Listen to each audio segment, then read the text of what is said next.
Hello friends, नमस्कार। आज की इस क्लास में हम न्याय के टॉपिक पर आधारित अन्य और महत्वपूर्ण सवालों को देखने वाले हैं। इससे पहले हमने कुछ चुनिंदा सवालों के बारे में चर्चा की थी। आइए इस क्लास की शुरुआत करते हैं। अगला सवाल आपकी स्क्रीन पर रहा ये।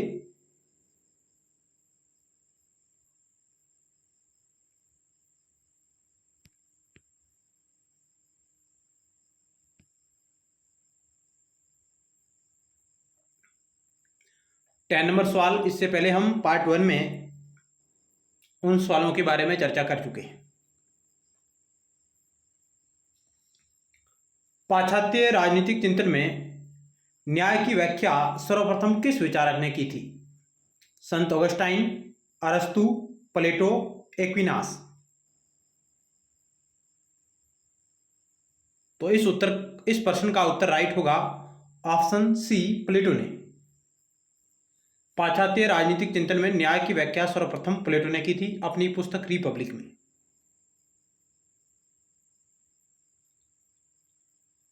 संत ऑगस्टाइन की पुस्तक है सिटी ऑफ गॉड और अरस्तु की है पॉलिटिक्स। अगला सवाल आपकी स्क्रीन पर रहा।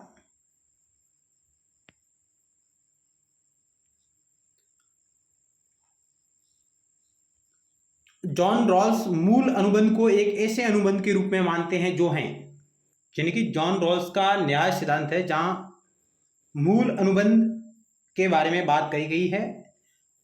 जॉन रॉल्स सामाजिक समझौते के माध्यम से न्याय की स्थापना की बात करते हैं।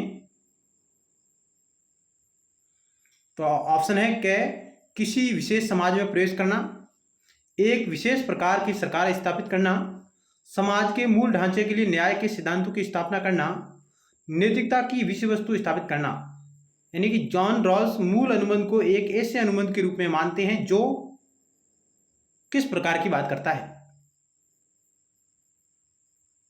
तो इस सवाल का राइट उत्तर का ऑप्शन सी, जॉन रॉल्स मूल अनुबंध को एक ऐसे अनुबंध के रूप में मानते हैं जो समाज के मूल ढांचे के लिए न्याय के सिद्धांतों की स्थापना करना चाहता है। तो ऑप्शन आपका सी राइट होगा। अगला सवाल 12 नंबर। रॉल्स के अनुसार न्याय के सही सिद्धांत किसके द्वारा निर्धारित होते हैं? यानी कि जॉन रॉल्स के अनुसार न्याय के सही सिद्धांत किसके द्वारा निर्धारित होते हैं?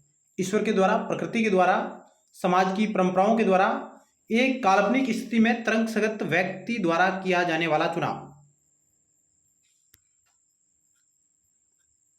तो इस सवाल का राइट उत्तर का ऑप्शन डी, एक काल्पनिक स्थिति में तर्कसंगत व्यक्ति द्वारा किया जाने वाला चुनाव है, उसी के माध्यम से न्याय के सही सिद्धांत स्थापित किए जा सकते हैं, जॉन रॉल्स कहते हैं।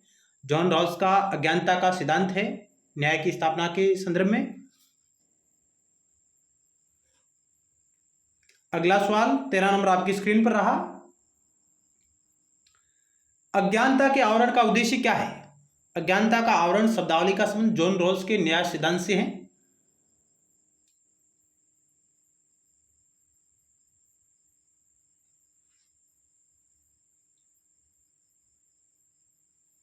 ठेकेदारों को न्याय के ऐसे सिद्धांतों को अपनाने से रोके जो उन्हें अनुचित रूप से लाभ पहुंचाते हैं। न्याय के कौन से सिद्धांत अपनाए जाए, इसका निर्णय सरल और आसान बनाना। यह सुनिश्चित करना कि न्याय के चुने गए सिद्धांत आम लोगों के लिए अनुपालना हेतु अत्यधिक जटिल न हो।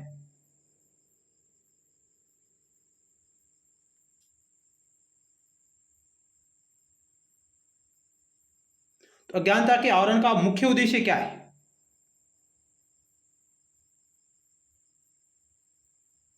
तो इस सवाल का राइट उत्तर का ऑप्शन क्या है? इसका मुख्य उद्देश्य है ठेकेदारों को न्याय के ऐसे सिद्धांतों को अपनाने से रोकें जो उन्हें अनुचित रूप से लाभ पहुंचाते हैं। ऑप्शन आपका क्या राइट होगा।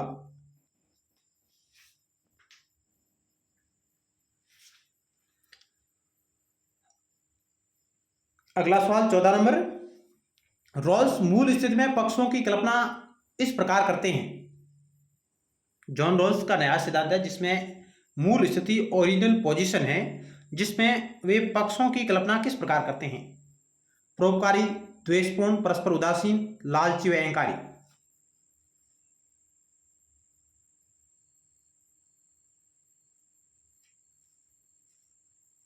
तो ऑप्शन सी राइट होगा, परस्पर उदासीन। क्योंकि जॉन रॉल्स कहते हैं कि जिस पोजीशन में व्यक्ति या लोगों का समूह न्याय के सिद्धांतों की स्थापना करेगा तो वह किसी के बारे में कुछ नहीं जानेगा, यानी अपनी स्थिति के बारे में नहीं जानेगा, कि उस स्वयं के लाभ के बारे में भी उसे नहीं पता है। यानी कि वे सारे पक्ष उदासीन है परस्पर, उन्हें किसी एक दूसरे की स्थिति का मालूम नहीं है, सभी को समान स्थिति समझते हुए न्याय के सिद्धांतों की स्थापना होती है। ऑप्शन सी राइट होगा, परस्पर उदासीन। ए थ्योरी ऑफ जस्टिस जो 1971 में प्रकाशित हुई, किसकी पुस्तक है? प्लेटो, जेस मिल, बार्कर, रॉल्स। तो यह पुस्तक जॉन रॉल्स की है।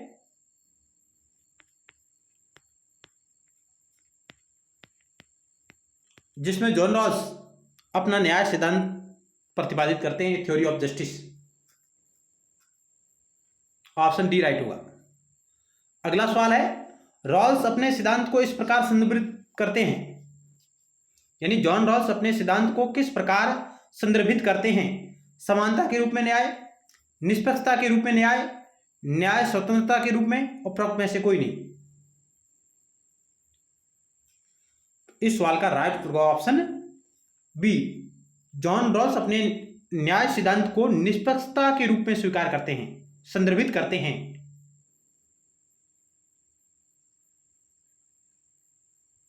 तो ऑप्शन आपका बी राइट होगा।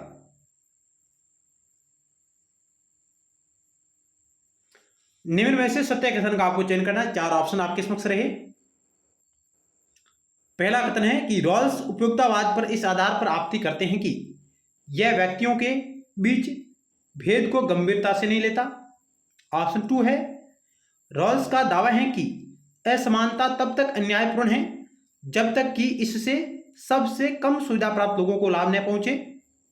रॉल्स के अनुसार मूल स्थिति में सभी पक्ष समान हैं। ऑप्शन चार है, उपरोक्त सभी।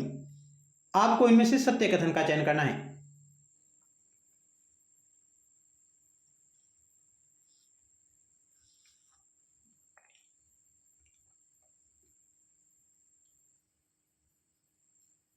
इस सवाल का राइट उत्तर का ऑप्शन डी, उपरोक्त सभी कथन बिल्कुल सत्य है। जॉन रॉल्स है जो उपयोगितावाद पर इस आधार पर आपत्ति करते हैं कि यह व्यक्तियों के बीच भेद को गंभीरता से नहीं लेता, क्योंकि उपयोगितावाद का सिद्धांत कहता है अधिकतम व्यक्तियों का अधिकतम सुख, यानी कि किसी एक व्यक्ति की जान जाने से अधिकतम लोगों का हित साधा जा सकता है, तो उस एक व्यक्ति की जान ली जा सकती है। कहने का मतलब यह है, यानी कि अधिकतम लोग खुश हो रहे हैं तो एक व्यक्ति भला ही दुखी हो, यह उपयोगितावाद कहता है। यानी कि अधिकतम व्यक्तियों का अधिकतम हित सुनिश्चित करना, जिसकी आलोचना करते हैं कौन? John Rawls. उपयोगितावाद का सिद्धांत जेरेमी बेंथम और उनके शिष्य जेस मिल द्वारा प्रतिपादित किया गया। उसकी आलोचना की किसने? जॉन रॉल्स ने, क्योंकि यह व्यक्तियों के बीच भेद को गंभीरता से नहीं लेता है। जॉन रॉल्स का दावा है कि असमानता तब तक अन्यायपूर्ण है, असमानता तब तक अन्यायपूर्ण है जब तक कि इससे सबसे कम सुविधा प्राप्त लोगों को लाभ न पहुंचे। यानी जॉन रॉल्स अपने सिद्धांत में कहते हैं कि असमानता तब तक अन्यायपूर्ण है जब तक कि इससे सबसे कम सुविधा प्राप्त लोगों को लाभ नहीं पहुंचे। यदि सबसे कम सुविधा प्राप्त लोग यानी गरीब लोगों को यदि लाभ पहुंचता है तो असमानता अन्यायपूर्ण नहीं होगी। जॉन रॉल्स कहते हैं कि असमानता इस वक्त उस स्थिति में अन्यायपूर्ण नहीं है जब हीनतम स्थिति के लोगों को लाभ होता है, तो असमानता अन्यायपूर्ण नहीं है। लेकिन यह कब अन्यायपूर्ण है? जब केवल अमीर लोगों को इससे फायदा पहुंचे और गरीब लोग उससे वंचित रह जाएं। रॉल्स के अनुसार मूल स्थिति में सभी पक्ष समान हैं, वे अपनी स्थिति के बारे में नहीं जानते। तो ऑप्शन चार राइट होगा, उपरोक्त सभी। सामाजिक न्याय का उद्देश्य निम्नलिखित से संबंधित मुद्दों का समाधान करना है।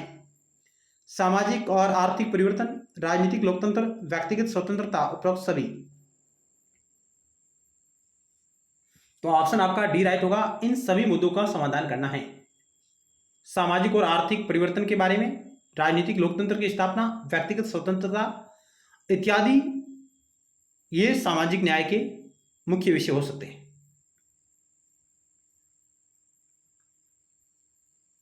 अगला सवाल, न्याय समाज का सबसे मुख्य व प्रथम सद्गुण है। न्याय समाज का सबसे मुख्य व प्रथम सद्गुण है।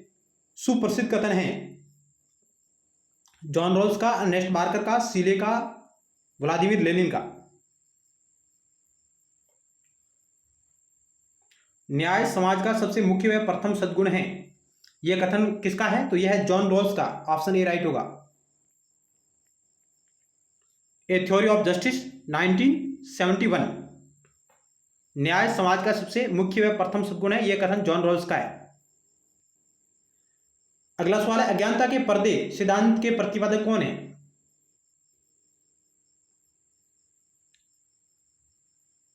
अज्ञानता का पर्दा सिद्धांत यह जॉन रॉल्स के न्याय सिद्धांत से जुड़ा हुआ है। ऑप्शन आपका 4 राइट होगा।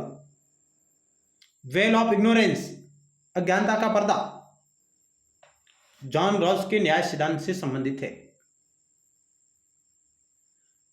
वितरणात्मक न्याय के अग्रणी प्रतिपादक कौन है? वितरणात्मक न्याय के अग्रणी प्रतिपादक कौन है? प्लेटो, अरस्तु, मैकियावेली, जॉन लॉक। तो इस सवाल का ऑप्शन आपका 2 राइट होगा, अरस्तु। अरस्तु के अनुसार तमाम सद्गुणों का योग है। पूर्ण न्याय है, विशिष्ट न्याय है, प्रक्रियात्मक न्याय है, वितरण न्याय है। अरस्तु के अनुसार तमाम सद्गुणों का योग है। तो ऑप्शन आपका 1 राइट होगा, पूर्ण न्याय।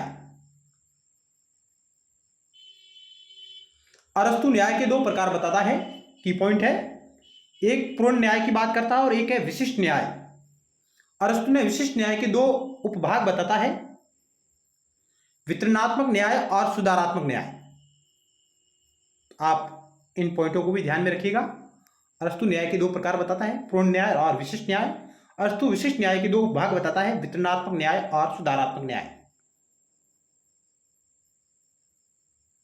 नेचुरल जस्टिस 1959 नामक पुस्तक के लेखक निम्नलिखित में से कौन है?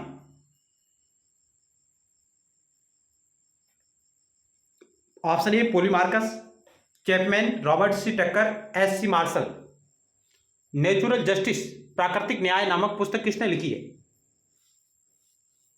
तो ऑप्शन आपका डी राइट होगा, एस सी मार्शल ने।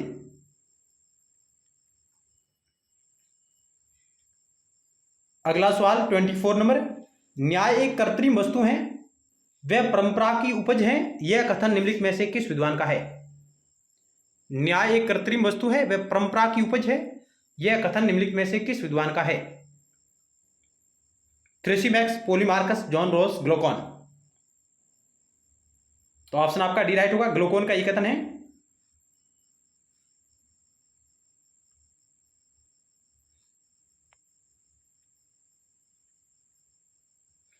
ग्लूकोन न्याय के यथार्थवादी सिद्धांत का प्रतिपादन किया। ग्लूकोन ने न्याय के यथार्थवादी सिद्धांत का प्रतिपादन किया है और इनका कहना है कि न्याय एक कृत्रिम वस्तु है, वह परंपरा की उपज है।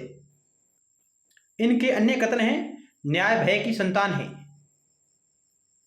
न्याय भय का शिशु है, और इन्होंने कहा कि न्याय कमजोरों की आवश्यकता है। ये इसके महत्वपूर्ण कथन है ग्लूकोन के, जो न्याय के यथार्थवादी सिद्धांत के प्रतिपादक है। और प्लेटो है जो अपने न्याय सिद्धांत की स्थापना से पूर्व प्रचलित सिद्धांतों का खंडन करता है, उनमें न्याय का यथार्थवादी सिद्धांत भी शामिल है। तो ग्लूकोन ने कहा न्याय भय की संतान है, न्याय कमजोरों की आवश्यकता है, न्याय एक कृत्रिम वस्तु है और वह परंपरा की उपज है।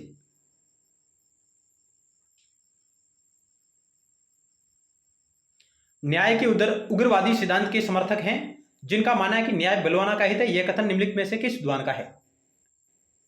न्याय का उग्रवादी क्रांतिकारी सिद्धांत, इसके समर्थक है थ्रेसिमैक्स। इस सिद्धांत का भी खंडन प्लेटो ने किया है और वो कहते हैं कि न्याय शक्तिशाली का हित है, बलवाना का हित है, थ्रेसिमैक्स ने कहा। थ्रेसिमैक्स का एक और कथन है, वो कहते हैं कि अन्याय न्याय से अधिक अच्छा है। तो प्लेटो इस बात का बिल्कुल खंडन करते हैं। प्लेटो कहते हैं कि अन्याय न्याय से अधिक अच्छा कैसे हो सकता है।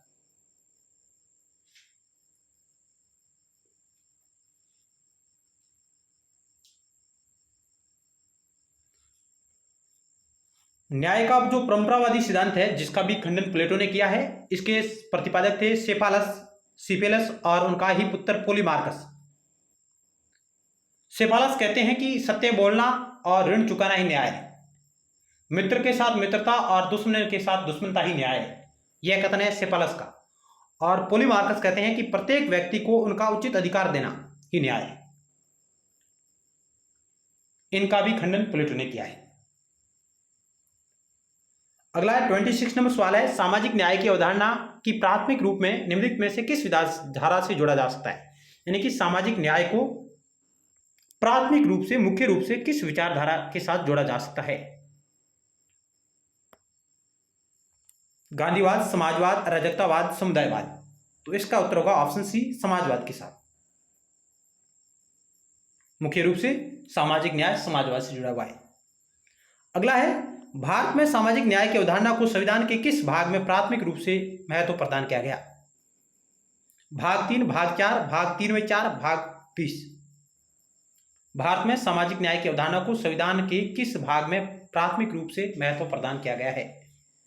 तो इस सवाल का राइट उत्तर होगा ऑप्शन सी, भाग 3 और 4 दोनों में, यानी कि मूल अधिकार और नीति निर्देशक तत्व दोनों में सामाजिक न्याय की अवधारणा शामिल है। अगला सवाल है 28 नंबर, निम्नलिखित में से किस विद्वान ने सोशल जस्टिस नामक पुस्तक की रचना की।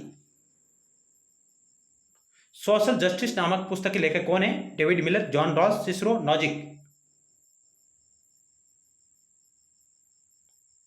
तो इस सवाल का राइट उत्तर होगा ऑप्शन ए, डेविड मिलर ने। जॉन रॉस की है थ्योरी ऑफ जस्टिस और नॉजिक की है anarchy, state and utopia. Anarchy, state and utopia 1974 में आती है, रॉबर्ट नॉजिक की बुक। और सोशल जस्टिस है डेविड मिलर की। जॉन रॉस की है थ्योरी ऑफ जस्टिस 1971 में आती है। 29 नंबर सवाल है, उदारीकरण, निजीकरण एवं वैश्वीकरण के दौर में सामाजिक न्याय की अवधारणा को राजनीतिक व्यवस्था के द्वारा प्राथमिक महत्व प्रदान किया जा रहा है, द्वितीयक महत्व प्रदान किया जा रहा है, अस्वीकृत कर दिया गया है, विचारधारा के अंत के सिद्धांत से जोड़ दिया गया है। तो इस सवाल का राइट उत्तर ऑप्शन ए, प्राथमिक महत्व प्रदान किया जा रहा है। उदारीकरण, निजीकरण और वैश्वीकरण के दौर में सामाजिक न्याय की अवधारणा को राजनीतिक व्यवस्था के द्वारा प्राथमिक महत्व प्रदान किया जा रहा है। ऑप्शन आपका ये राइट होगा। अगला सवाल है 31 नंबर, निम्नलिखित में से किस विद्वान का कथन है कि जिन राज्यों में न्याय नहीं होता वह डाकुओं का समूह है। जिस राज्य में न्याय नहीं होता वह डाकुओं का समूह है। प्लेटो, अरस्तु, सुकरात, सेंट ऑगस्टाइन।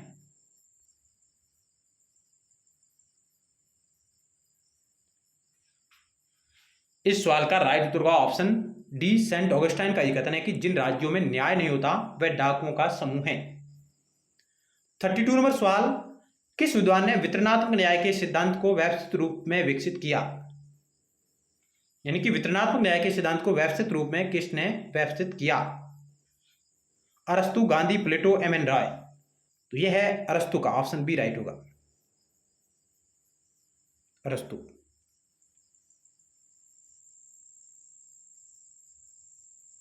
वितरणात्मक न्याय अरस्तु से जुड़ा हुआ है, यह ऑप्शन मिसप्रिंट है, ये आना चाहिए था, अरस्तु का है।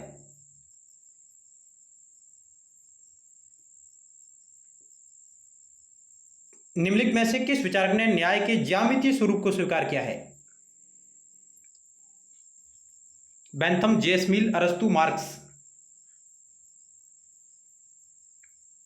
तो इस सवाल का राइट उत्तर होगा ऑप्शन बी, अरस्तु ने।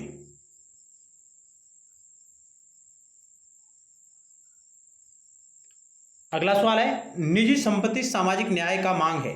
निजी संपत्ति सामाजिक न्याय की मांग है, यह विचार किसका है। निजी संपत्ति सामाजिक न्याय की मांग है, यह विचार किसका है। उदारवाद, फांसीवाद, मार्क्सवाद, इनमें से कोई नहीं। तो यह है मार्क्सवाद से जुड़ा हुआ।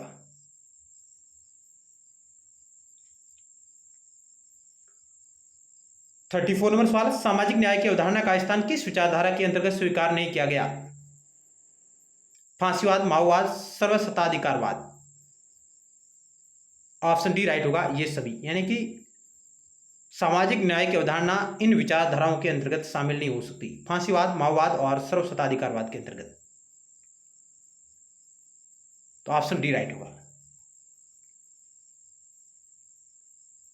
इस प्रकार आज हमने न्याय के कुछ अन्य और महत्वपूर्ण सवालों के बारे में चर्चा की। अगली क्लास में हम न्याय के अन्य और महत्वपूर्ण 7 सवालों के बारे में चर्चा करेंगे। तब तक के लिए धन्यवाद।